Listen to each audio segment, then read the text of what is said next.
Olá, tudo bem contigo? Como é que você está? Que bom ter você em mais uma classe da nossa Escola Sabatina. E hoje nós estamos aqui quase chegando na metade do nosso trimestre. E como é que está a tua lição? Você tem acompanhado, você tem estudado nela? Você que não tem lição, por favor, o Kevin vai colocar aí o nosso WhatsApp. Não esqueça de pedir sua lição. Se não der mais tempo esse trimestre, já vai pedindo a lição do trimestre que vem. Jefferson, você está tão adiantado? Não, é para você não esquecer e no próximo trimestre estar com a gente também acompanhando a lição, porque está cada vez melhor. Os assuntos estão ótimos. O autor da lição escreveu de uma forma tão simples, tão bacana, para a gente entender um pouquinho mais das profecias. E hoje você vai ver que nós vamos conversar sobre um ato profético muito bacana, já visualizando como a palavra de Deus tem sobrevivido aos ataques de Satanás. Certo? Grande conflito. Esse conflito que eu e você estamos diariamente ou ao lado de Jesus, queira Deus que sim, ou ao lado do inimigo de Jesus, queira Deus que não. Então vamos estudar a Bíblia, vamos aprender, vamos nos segurar na mão de Jesus, para que cada dia possamos estar mais com Ele. Lembra que sempre eu venho falando o seguinte, que essa lição tem a ver com esse livro aqui, fantástico, O Grande Conflito? Esse livro aqui, nós temos muitos livros para dar de presente para os nossos amigos. Aqui em Varginha nós estamos distribuindo um em cada casa. Se você não tem esse livro, quer distribuir para os seus amigos, quer dar para alguém que você gosta muito, quer dar para alguém que não gosta de você, mas que você quer gostar demais dele e ter ele no céu, WhatsApp, eu quero o meu Grande Conflito. O Kevin vai anotar o teu endereço e a gente vai colocar no correio e você vai receber gratuitamente. Fechado? Então, olha, a nossa classe, além de ser uma classe que estuda a lição, revisa a lição, nós também queremos ser uma classe missionária, levar Jesus para os nossos amigos, para os nossos familiares, para as pessoas que nos cercam. Contamos contigo, tá bom? Muito obrigado por você estar conosco. E eu quero apresentar aqui, já não é novidade, já tivemos ele aqui uma vez, mas vocês gostaram bastante, e nós estamos trouxendo novamente. Como é que está o casal 30-20? Não sei como é que hoje em dia, como é que vocês estão, tudo bem? Tudo bom, Tudo você? certo, graças a Eu Deus. estou bem, eu e a Maggie é casal dos 60, 200. Não, a gente está no 20 ainda. Está no 20, então? Não chegamos nem no 30. Por enquanto ainda. Não, que chique. Não, lá já tem 2 velhos lá em casa. Eu falei para a Magda que um dia nós vamos para o asilo, se continuar ficando velho desse jeito, tá? Que Tá bom muito ter novo. vocês novamente, tá bom? Muito bom estar aqui. Um desafio, né? Falar sobre Apocalipse, é um assunto complexo, mas muito gostoso de estudar. Quando eu comecei comecei faz uns 10 anos já, né? Que eu comecei a vir para a igreja, foi o assunto que mais me chamou atenção. Né? Profecia. E desde então a gente fez E tudo. interessante, né? Que parece que, não sei, há uns 10 anos atrás, 20 anos atrás, quando a gente estudava Apocalipse, a gente via as coisas um pouco distante, certo? Distante. Teve na década de 80, não. Na década de 80, devido a algumas mudanças, houve alguma mudança em algumas estruturas políticas e religiosas, a gente tinha uma coisa mais imediata. Depois veio a década de 90, 2000 uns quebradinhos, então as coisas ficaram mais distantes, parecia que está tudo em paz, como a Bíblia diz, né? Quando você achar que está em paz, virá repetida destruição. E o interessante é que agora, quando a gente estuda, parece que a gente está lendo, não é o jornal do dia anterior, né? A gente está vendo ao vivo os acontecimentos, né? Exatamente. Exato. Como é bom a gente ter um Deus maravilhoso que cuida de nós e antevém para nós as coisas para que a gente esteja preparado, né? Você que está aí, Deus te ama muito. Deus te ama muito. A profecia na Bíblia é o relógio de Deus para dizer para você que Deus conhece tudo e Deus está no controle. Então nós vamos ver hoje como Deus sempre esteve no controle. Paula, agora é uma hora que a gente gosta muito, é a hora de falar com o Papai do Céu.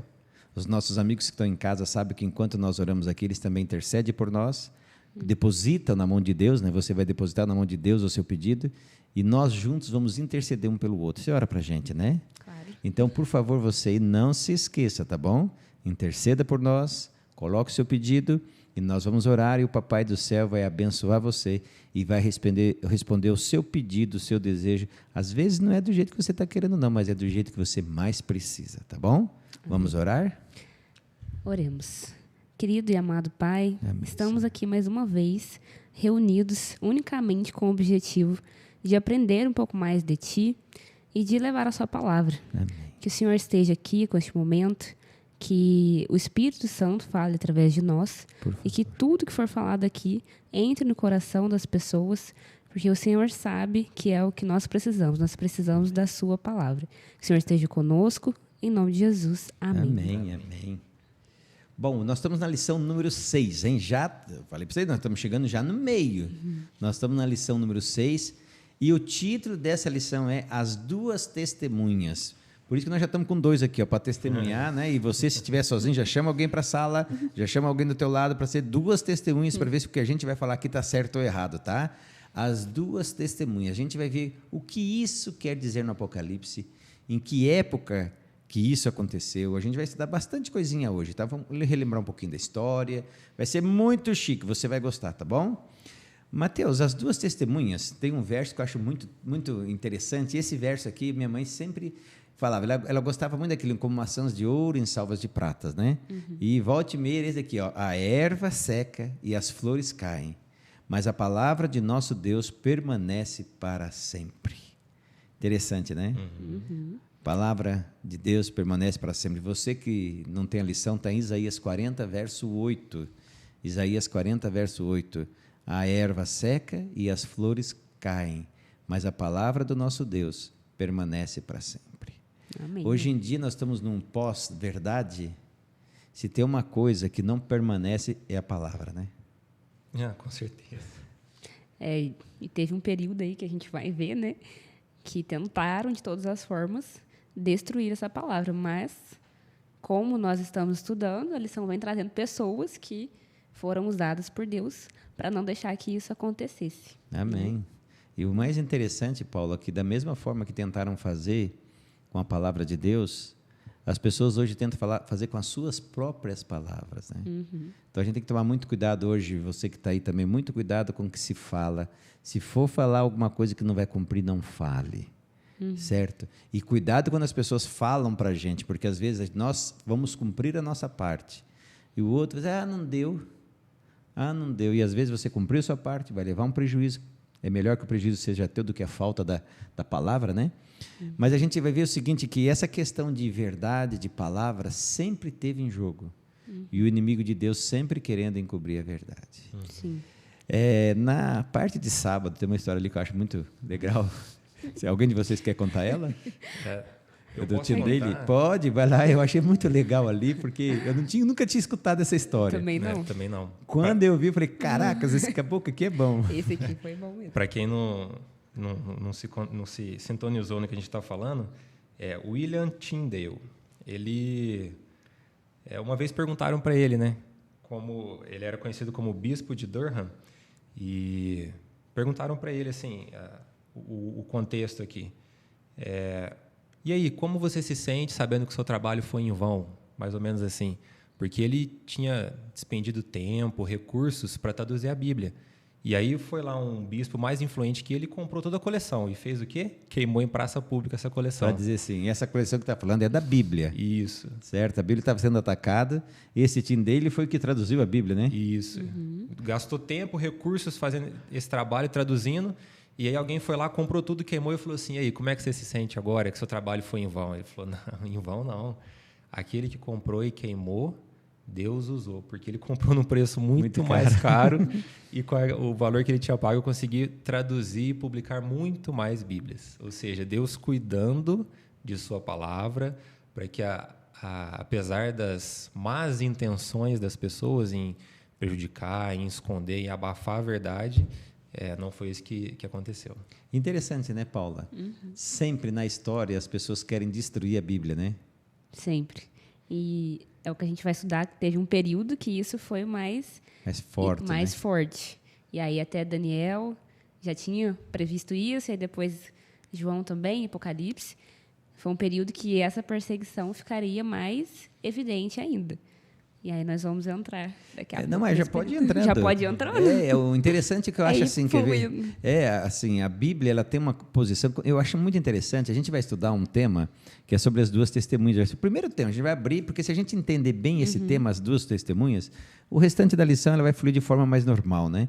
Agora, interessante assim, as 2 testemunhas. A primeira vez que eu escutei isso, eu ficava, mas onde é que estão essas testemunhas? Porque quando você vai na profecia, A profecia fala que as duas testemunhas vão profetizar vestidas de pano de saco, né? Ou seja, era um período que elas iam ficar, assim, não obsoleta, mas rejeitada, né? Contida. Ou Vamos lá com a palavra de vocês, né? Eu ficava, mas cadê essas duas testemunhas? Até eu entender o que seria essas duas testemunhas. O que seria isso, assim, para a gente já entrar na lição e as pessoas entenderem o que a gente vai falar daqui para frente? Posso Vai lá. dar uma esticada um pouquinho? Porque, às vezes, quem vai ouvir pode ser que não esteja familiarizado com a nossa forma de interpretação. Isso. Eu acho que é importante a gente dar algumas bom, dicas, algum caminho aqui. Primeira coisa, eu queria dizer que existem algumas formas de se interpretar o livro de Apocalipse. Primeira delas é olhar com um olhar preterista, ou seja, tudo que está escrito em Apocalipse foi cumprido logo nos primeiros anos de cristianismo.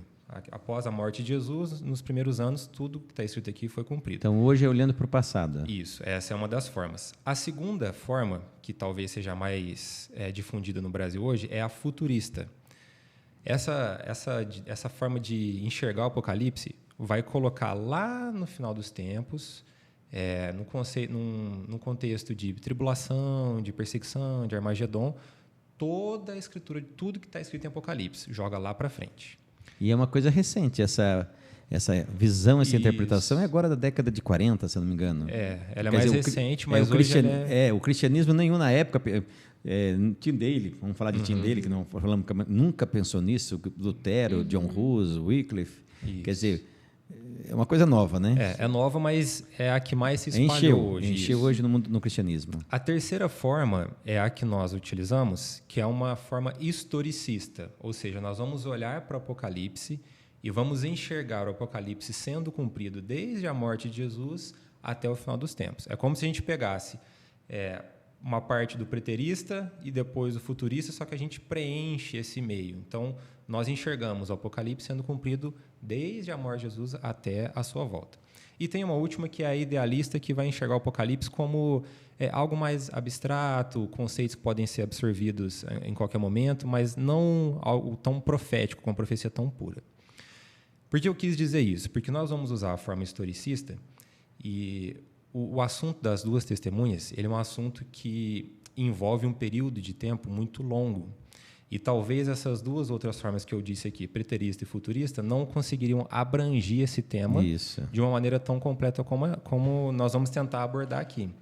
Por exemplo, o capítulo 11, né, que é onde inicia-se essa história de duas testemunhas, lá no versículo 3, ele vai dizer o seguinte: darei as minhas duas testemunhas que profetizem por 1260 dias, vestidas de pano de saco. Aqui começa o assunto das duas testemunhas, já começa num período de tempo de 1260 dias. Isso.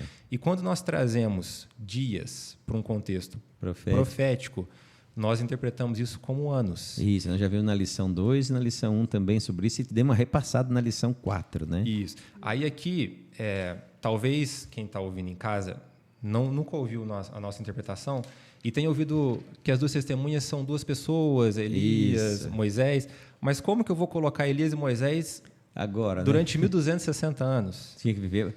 Aí é mais Matusalém, né? Matusalém que viveu tudo isso. Fica um pouco complicado. Elias está vivo no céu, mas está lá quietinho, né? Isso. Como que ele atuaria, profetizaria durante 1260 anos? Então, o conceito de duas testemunhas que nós vamos utilizar aqui é um conceito bíblico. Nós vamos interpretar isso como se fosse a palavra de Deus sendo profetizada de uma forma contida, através de panos de saco, por um período de 1260 anos. O que aconteceu nesse período de 1260 anos? Aí, quando a gente olha na história, qual um período que durou mais tempo depois da volta de Jesus? Depois da primeira vinda, né? A Idade Média. Então, a gente consegue trazer esse conceito para dentro da história da Idade Média. Durante esses 1260 anos medievais, as testemunhas foram abafadas, foram contidas, e elas trabalharam de uma forma difícil. Foi difícil trabalhar e, enfim, acho que eu já falei bastante. Eu estou vendo até que a Paula já está querendo puxar alguma coisa ali, né, Paula? Para trás um pouquinho aqui. Vai lá, vai. Só aproveitando já a introdução, eu queria ler aqui Daniel 7:25. Isso, vai. Que vai dar uma luz também do que aconteceria nesse período. E fala assim: Daniel 7:25. Ele falará contra o Altíssimo, oprimirá os santos do Altíssimo e tentará mudar os tempos e a lei, e os santos serão entregues nas mãos dele por um tempo, tempos e metade de um tempo.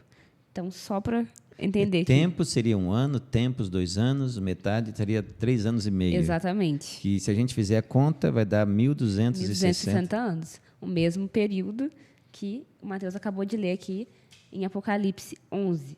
E aqui, só para contextualizar também, que ele falará contra o Altíssimo, Daniel estava falando aqui sobre o chifre pequeno, que já foi falado nas lições passadas aqui também, que foi o poder papal que surgiu depois de Roma pagã. Aí a gente até estudou, né? Começou em 538, né? E foi até 1798. 1798, quando o Papa Pio VI foi preso.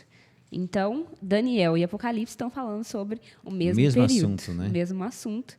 E dentro desse mesmo assunto, o povo de Deus seria perseguido e também a sua palavra. Agora vem cá, o que quer dizer duas testemunhas? O que é duas testemunhas? Até agora não falamos o que é duas testemunhas. Que é? Abertamente, né? Isso. Eu quero, antes de responder já de uma vez, citar outro versículo aqui, que é João 5:39, que é Jesus mesmo respondendo. O que seria essas duas testemunhas? Vamos abrir aqui, eu não abri, mas eu quero ler esse João 5:39.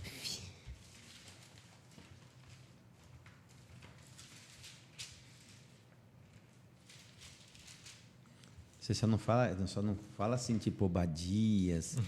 É difícil de achar. Eu não vou achar, tá? Senão vou passar vergonha ao vivo aqui, tá? Passar, não dá não. João 5:39. Vocês examinam as Escrituras, porque julgam ter nelas a vida eterna, e são elas mesmas que testificam de mim.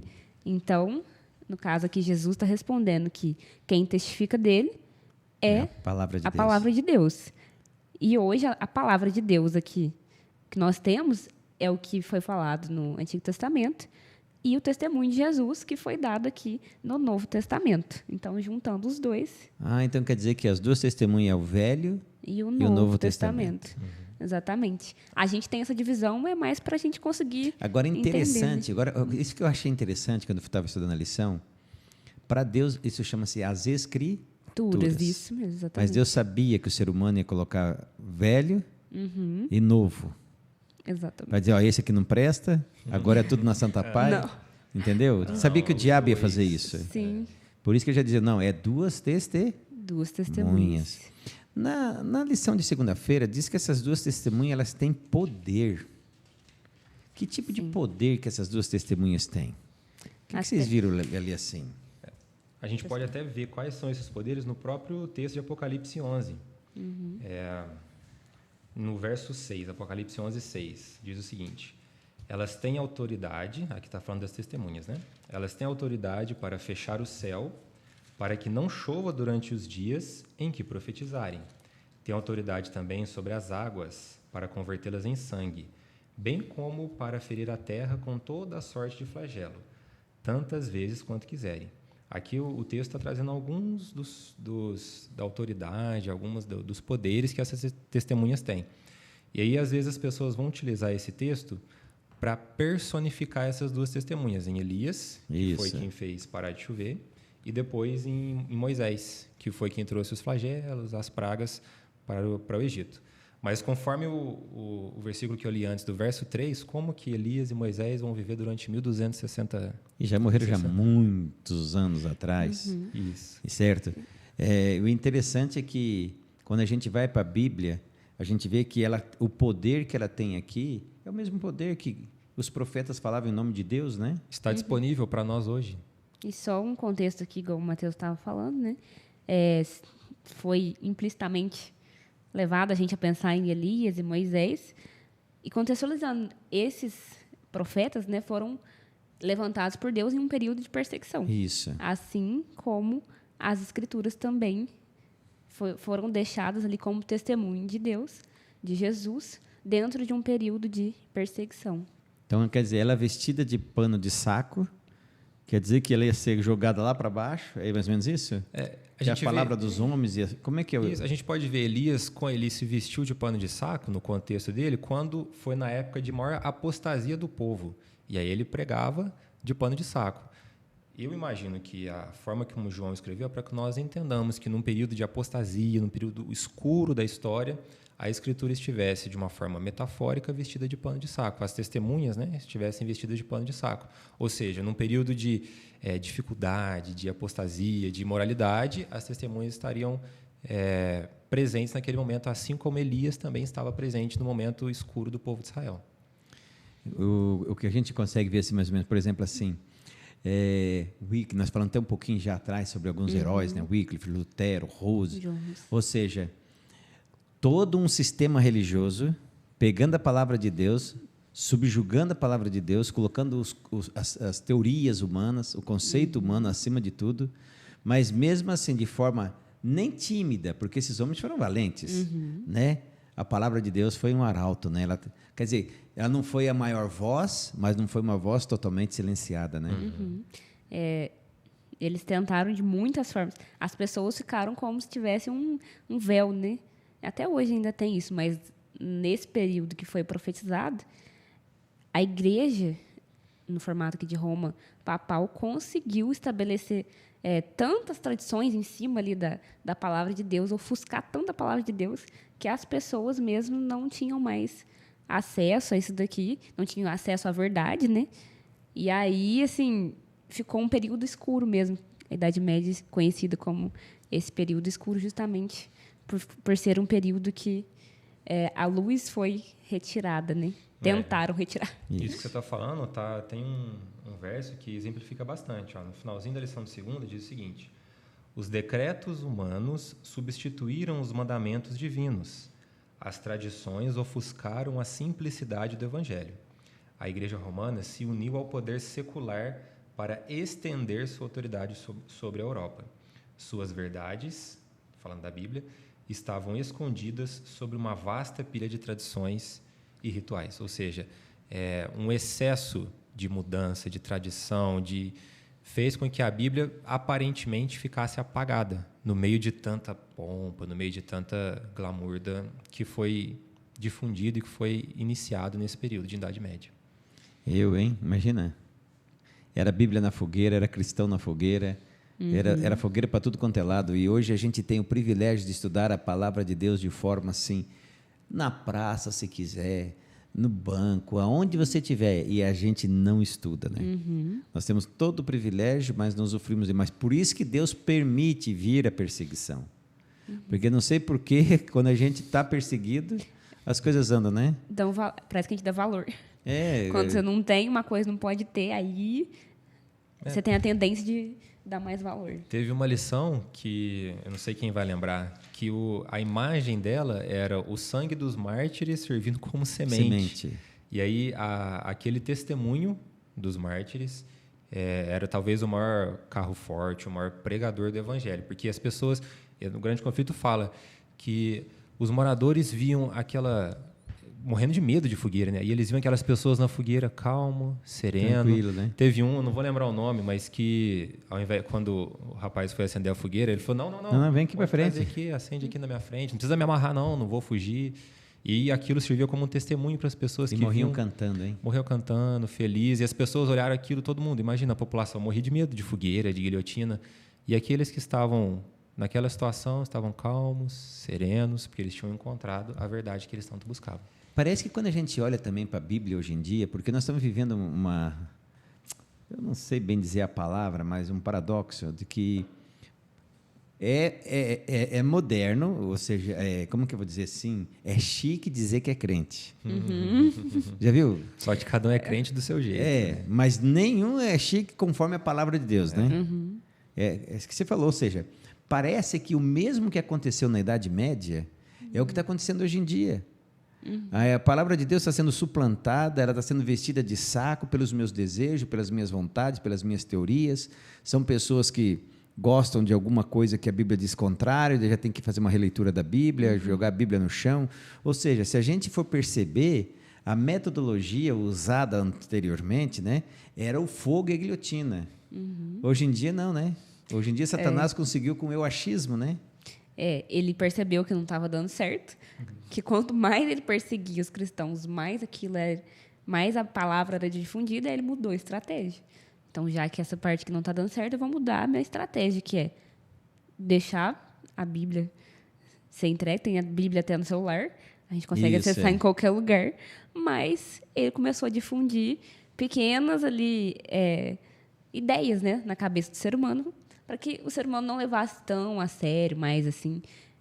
Tem coisa que eu gosto, tem coisa que eu não gosto, e aí o que eu não gosto eu não sigo, e aí a palavra de Deus foi relativizada. Foi. E talvez esse perigo é maior do que ela ser queimada. É, bem lembrado. Esse perigo é maior porque a gente começa a se acostumar com ele, sabe? Porque eu gosto mais desse jeito, entendeu? Tem uma frase que está de umas lições mais antigas, eu acho que é na 3ª ou na 4ª, que fala que Satanás ele atua para atrapalhar a obra de 2 formas.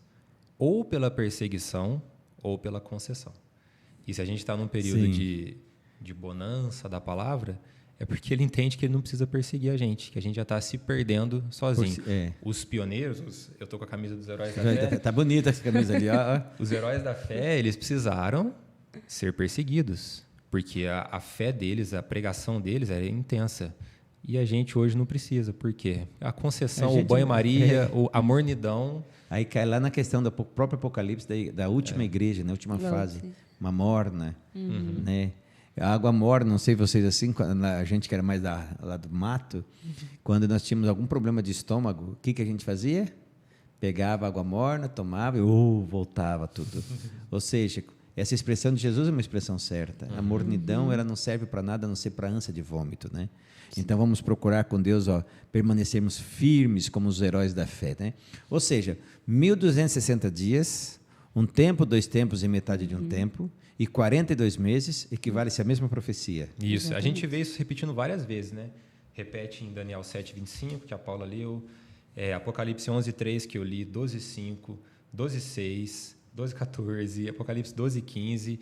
Todos esses repetições estão tratando do mesmo período, que é um período de supremacia de um poder religioso, de um chifre pequeno, e um tempo de supressão da Bíblia, onde ela testemunharia, mas de pano de saco, por conta da imoralidade, da idolatria que estava presente à sua volta.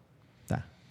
Na lição de terça-feira, vem falando das 2 testemunhas são mortas.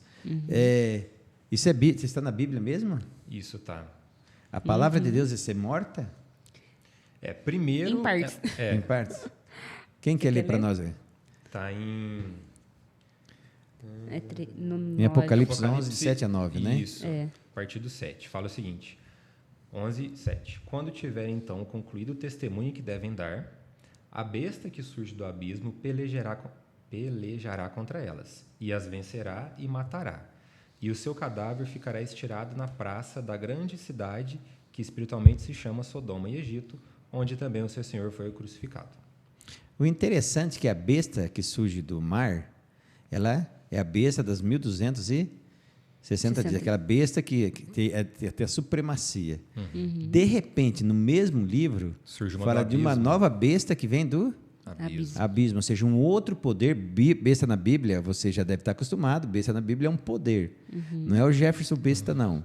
Tá? Que é um poder ou religioso ou um poder político, certo? No caso do poder da que surge do mar, era um poder político-religioso, ou seja, o Papa ganhou de 1538, nós já vimos uma lição, até 1798, o poder político e o poder também religioso. Agora, no meio disso tudo, surge uma outra besta. Me expliquem isso, porque agora eu fiquei confuso. A própria lição aqui já vem trazendo a explicação. E eu vou até ler um pedacinho aqui, que vai ficar bom para a gente entender. E ela fala assim: a besta que ascendeu do poço sem fundo, Satanás, declarou guerra contra as Escrituras. Ele iniciou novos ataques à autoridade da Bíblia por meio da Revolução Francesa, que começou em 1789. E aqui aconteceu algo, que o governo estabeleceu oficialmente o culto da razão como uma religião ateísta. Da razão. da razão. Razão de quem, minha nossa? Que não era de Deus.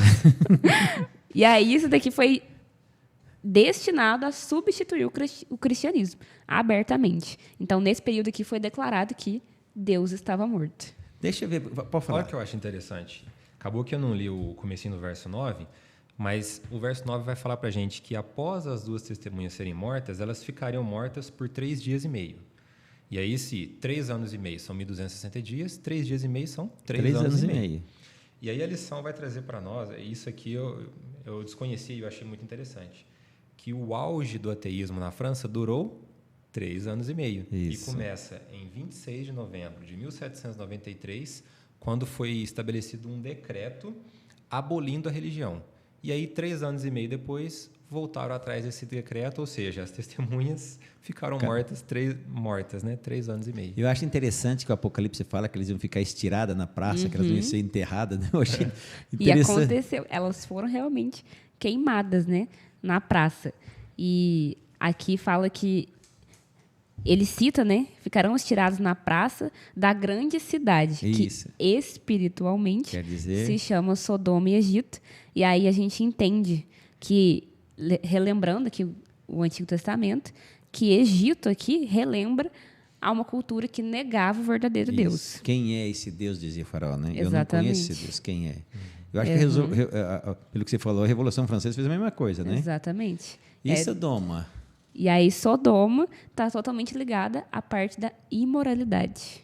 Tá, então pera aí um pouquinho. Eu li uma vez num livro de história, ver se isso é verdade ou não, que, como é o nome daquela igreja na França, lá toda pomposa, que pegou fogo agora esse dia? Catedral de Notre Dame.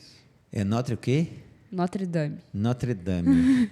Eu não sei falar isso direito não, mas essa catedral, me parece que eles pegaram uma prostituta, vestiram ela de rainha, colocaram ela num trono e dizia, eis aí a nossa deusa, é isso mesmo? Deusa da Apelidaram ela de razão, deusa né? da A deusa da né? razão. Isso. Olha Aqui- que loucura. Ao nível da imoralidade, né? Eles trouxeram isso como um ar de racionalidade, mas no fundo tinha um outro objetivo, que era provar que Deus estava morto. O objetivo deles era esse. Tinha um... Saint-Hilaire, não, como é? Alguém que... diplomata americano, que nessa época ele escreve uma carta para o governo americano, diz o seguinte, acabo de ver o nascimento de uma nova religião. Ah, sim. Aquilo que os franceses tentaram eliminar, Que é a que era religião. a religião, acabou se tornando uma religião para religião. eles, perseguir os cristãos. E o interessante foi o seguinte, Deus criou uma semana de 7 dias, né? E eles fizeram uma semana de 10 dias. E não deu certo. Não durou muito, né? Não começou a Não dar deu tudo certo. errado. Não adianta, não adianta. O que Deus faz, Deus sabe fazer melhor. Então, ou seja, essas duas testemunhas, o Novo e o Velho Testamento, então eles foram, bem dizer, mortos pela Revolução Francesa. Por isso que a França até hoje é essa tranqueira de ateísmo, de tudo que não presta, né? Começa a surgir por lá sensualidade, essas coisas lá todas. Tem tudo a ver com isso. E até hoje, né, vem muito do que surgiu ali nessa Revolução Francesa, a gente ainda sente muitos desses pensamentos que ainda é muito difundido dentro das faculdades, escolas, enfim. Então, as duas testemunhas A palavra de Deus, né? Resumindo. sofreram, hein? Sofreram. E o interessante é que quando você vai para quarta-feira, fala que as duas testemunhas ressuscitam. Ué, me conta isso aí também agora. No finalzinho dos 1260 anos, ocorre um fato que marca o término da supremacia papal, que é a prisão do Papa por um general de Napoleão. A partir daí, aquele poder que durante 1260 anos tentou calar a Bíblia, queimá-la, não dava para as pessoas lerem, reduzir a sua circulação, foi, enfim, terminado por um tempo, né? E a partir daí, então, a Bíblia pode livremente circular, poderia livremente, e aí a sua palavra poderia atingir as pessoas. E a gente chega mais ou menos na época que a gente está hoje, onde a Bíblia, salvo pequenos países, exceções, ela tem o poder de atingir as pessoas, ela tem acesso a essa facilidade às pessoas. Ou seja, Deus teve que esperar todo esse momento para fazer com que a palavra dele tomasse mais vida, né? Eu não sei se é nesse texto, porque eu tenho um problema de amnésia. Eu já falei para todo mundo, eu tenho um problema de amnésia, tá? Às vezes eu confundo tudo lá em casa, mas repete. Aí eu tenho que repetir tudo de novo, que eu confundi 5 assuntos num só. O texto fala, né, que elas seriam levantadas novamente, né? Ressuscitariam. Aí, igual o Mateus falou, no fim do século XVIII, Deus levantou homens e mulheres que pregaram a palavra de uma forma que foi magnífica. E até traz um exemplo, a lição de um rapaz, William Carey, que viajou para a Índia e traduziu a Bíblia para dezenas de dialetos indianos, bênção, né? Impulsionados pelo poder da Bíblia. Quer dizer, logo bem depois, assim, já no 18º século já, deu, né? Nem tempo ali Deu nem tempo dos franceses respirar do tombo? Não, foi bem rápido. William Carey já estava lá pregando, né? Sim. Na lição, falar de Voltaire, vocês deram uma olhadinha? Conta para nós. Eu achei muito legal esse negócio de Voltaire. Eu posso ler aqui? Pode ler, essa que tá muito chique esse troço. Essa aqui foi uma frase, então, dita por Voltaire. Ele declarou da seguinte forma: estou cansado de ouvir dizer que 12 homens estabeleceram a religião cristã. Eu provarei que basta um homem para destruí-la. Nossa, caboclo macho, hein? Esse aqui é eu gostei dele. Esse é bom. E aí, vem logo em seguida, acabou a frase por aqui, a lição traz o seguinte comentário: gerações já se passaram desde que ele morreu. Milhões têm aderido à guerra contra a Bíblia. Ela, porém, está tão longe de ser destruída que onde havia 100 exemplares no tempo de Voltaire, hoje há 10 mil, ou melhor, 100 mil exemplares do livro de Deus. Ou seja... Voltaire não está com nada. Errou feio. Errou bem feio aqui. Ficou bem vergonhoso. Se eu não me engano, a casa dele, né? Tem um troço assim? Tem. Ela virou depois uma publicadora, né? Tipo uma... Tipo, eu sei que você quer falar, eu não sei o nome. Tipo Casa Bíblica, né? Sociedade Bíblica Brasileira. Ela fez Sociedade Bíblica Mundial, né? Foi feito dentro da casa de Voltaire. É engraçado. Que ironia, né? Não, para você ver o seguinte, Deus é irônico. O Dr. Rodrigo Silva sempre costuma dizer, eu também vi os professores de teologia, Deus ele gosta de ironias. Então, ou seja, o caboclo que disse que Deus ia sumir rapidinho, a casa dele logo vira um centro de publicações da Bíblia.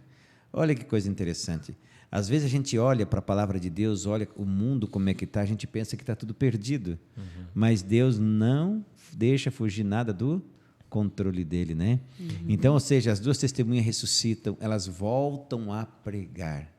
E com a volta da pregação, o que acontece com a palavra de Deus? Diz na lição de quinta-feira, a verdade se torna o quê? Triunfante, né? Amém.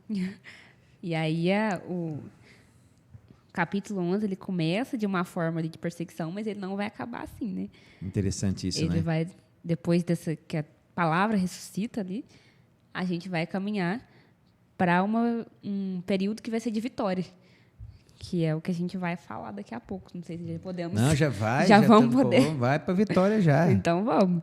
Porque depois... Deixa eu só ler ele aqui. No versículo 11, que já vai falar depois que passou, né, os 3 dias e meio, nós entendemos como 3 anos e meio. Mas depois dos 3 dias e meio, entrou neles um espírito de vida vindo da parte de Deus. E eles se ergueram sobre os pés, e aqueles que os viram ficaram com muito medo. E as 2 testemunhas ouviram uma forte voz vinda do céu, dizendo-lhes: subam para cá. E subam ao céu numa nuvem, e os seus inimigos a contemplaram. Naquela hora, houve grande terremoto, ruiu a 10ª parte. Nesse terremoto morreram 7 mil e as outras pessoas ficaram aterrorizadas e deram glória ao Deus do céu. Então, elas passaram por um período difícil, mas elas ressurgiram. Eu acho interessante a forma como que Deus coloca, né, a vitória, ou seja, elas lá em cima e aqui embaixo, terror, a falta de Deus, né, que a gente viu no início, quando nós começamos. Falava que a Bíblia tinha o poder de jogar juízo, sair dela fogo, né? Falta água, ou seja, a palavra de Deus ela pronuncia juízo para o ímpio. Ela é uma palavra de alívio para o santo e uma palavra de terror para o ímpio. Eu vi que você ia falar alguma coisa, pode falar. Não, é que aquela ironia que nós comentamos, ela está aqui no finalzinho do verso 12. Vai lá. E fala assim, subiu e subiram ao céu numa nuvem e os seus inimigos a contemplaram. Aí eu pensei no Voltaire. Se ele tivesse vivo, ele contemplaria a casa dele virando um centro de publicações. Mas segundo a gente crê na palavra de Deus, ele vai ressuscitar para ver isso. Vai ressuscitar para ver. E aí, só adiantando um pouquinho, essa história, todo esse contexto de duas testemunhas, eu queria ter falado no começo, mas acabei esquecendo. Porque ela é uma ideia que está inserida entre as 7 trombetas, no meio ali, entre a sexta e a sétima. E se a gente parar para ver, após o verso 14, que é o último que fala sobre duas testemunhas, já entra o verso 15 de Apocalipse 11, que é tocando a última trombeta. E isso traz para mim uma mensagem de urgência. A Bíblia, no meu modo de ver, ela está me dizendo aqui que não tem muito tempo. Não tem muito, é muito imediato essa ascensão das testemunhas de novo, a palavra de Deus sendo pregada novamente. Logo em seguida já vem a última trombeta, que é o juízo de Deus. Então, eu acho que um aprendizado que eu trago disso é também uma mensagem de urgência, que não há tempo para a gente se perder com divagações, com algo que tire a nossa mente do principal, que é a volta de Jesus. Lê para a gente, você está com a Bíblia ainda aberta no capítulo 11? Como você falou, eu acho interessante a leitura do 17 e do 18.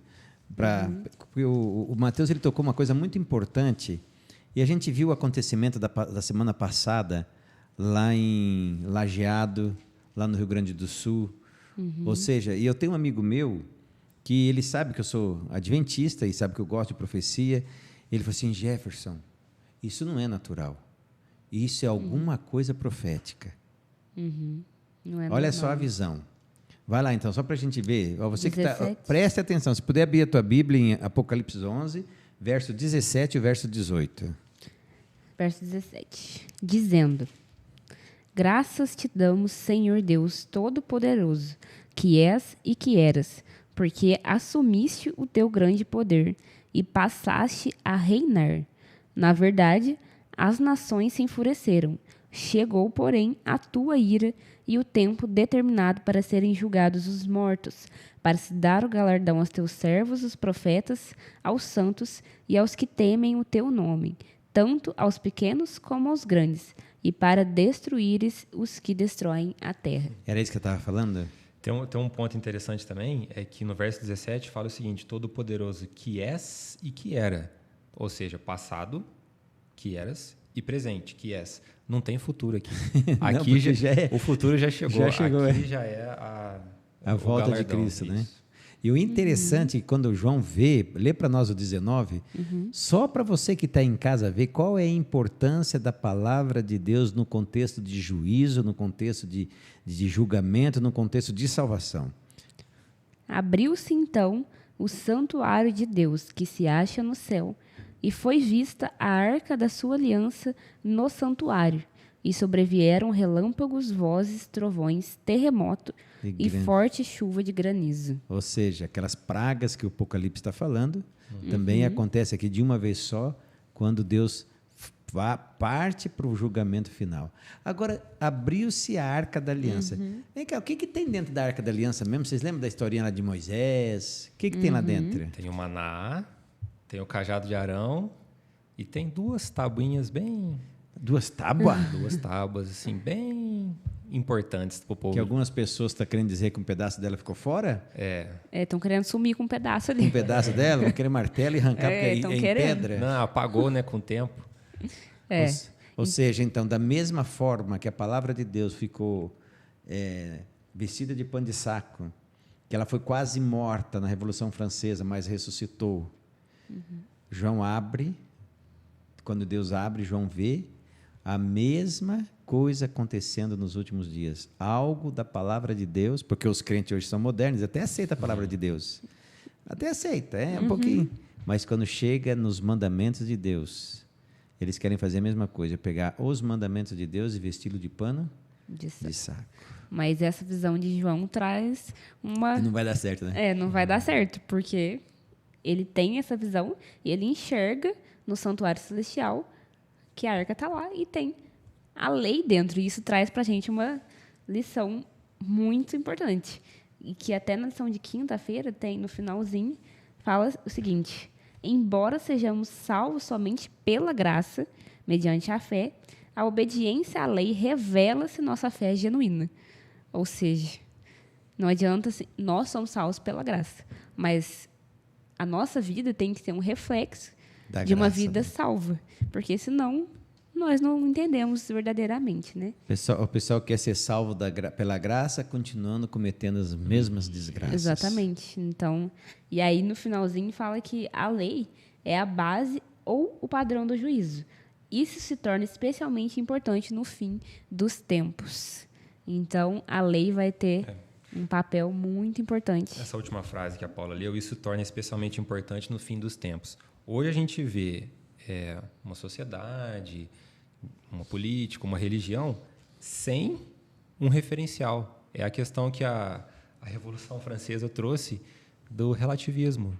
Tudo pode, você pensa desse jeito está certo, você pensa desse jeito está certo. Ou seja,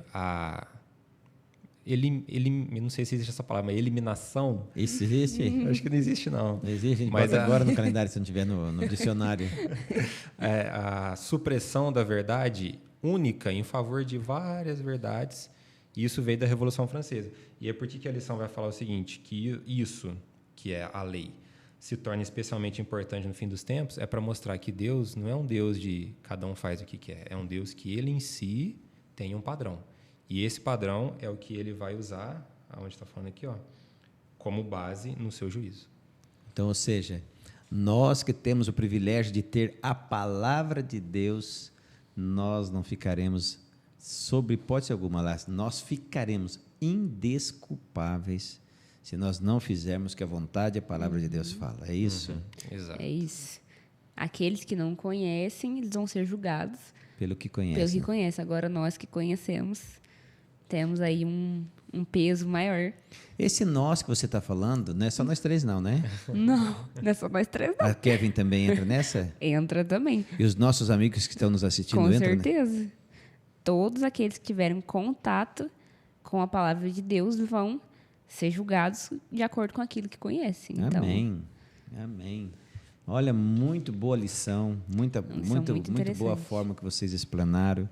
Eu que não tinha entendido nada, agora estou até entendendo alguma coisa, isso é muito bom, certo? Eu agradeço muito a vinda de vocês, e vocês vão estar sempre aqui, tá? Que bom, todo trimestre a gente quer vocês aqui, compartilhando o conhecimento que Deus tem dado para vocês. E você que está aí, quer conhecê-los pessoalmente, é um casal fantástico, fantástico, fantástico. Venham aqui na nossa Escola Sabatina ao vivo e a cores, certo? Você vai ter uma lição na classe deles, nós temos várias classes aqui, mas vocês vão ficar muito felizes de participar na classe do Mateus e na classe da Paula, certo?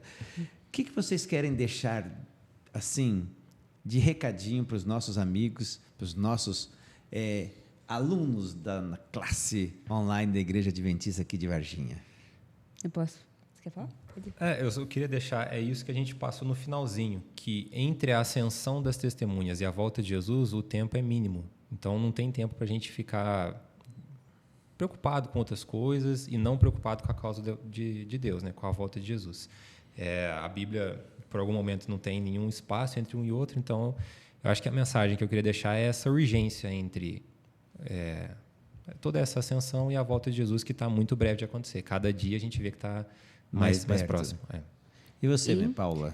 Assim como as duas testemunhas foram muito importantes aqui nesse período, hoje elas são importantes tanto quanto naquele período, porque diante de tantas opções de religião, diante de tantas opções de interpretações, nós temos que voltar para a Bíblia, que foi ela. Sempre, né? Sempre. Então, se você tem dúvida, vai para a Bíblia, porque Deus deixou tudo que precisava ali. E além de ir para a Bíblia, permitir que a Bíblia fale o que ela fala, você, né? Exatamente. Não querer mudar o que está escrito, porque alguns tentaram e deu errado. Então, que você seja aí tocado pelo Espírito Santo e se conecte com a palavra de Deus, porque é ela que testifica a respeito de Jesus. Amém, amém. Olha que lição mais gostosa da gente estudar junto. E antes da gente finalizar, eu tenho 2 textos aqui que eu queria ler. Um está na parte de sexta-feira, e tem um aqui que toda vez eu abro ele, o danado foge. Aqui, achei de novo. Então, aqui está aqui, assim, olha, no Grande Conflito, página 269, diz assim: a menos que a igreja siga o caminho aberto pela providência, aceitando todo raio de luz e cumprindo todo o dever que lhe seja revelado, a religião fatalmente se transformará em formalismo e a espiritualidade vital desaparecerá. Ou seja, como a gente tem que se agarrar à palavra de Deus assim de forma... Não importa o que aconteça, né, Paula, né, Mateus? A palavra de Deus tem que ser o centro. E tem um outro texto que está lá no livro Atos dos Apóstolos, que eu achei muito bacana, que diz assim: em que consistia a força daqueles que no passado sofreram perseguição por amor a Cristo? E ela diz assim, de forma bem simples, eu achei tão lindo, olha, que coisa bacana para nós. Era a união com Deus, união com o Espírito Santo e a união com Cristo.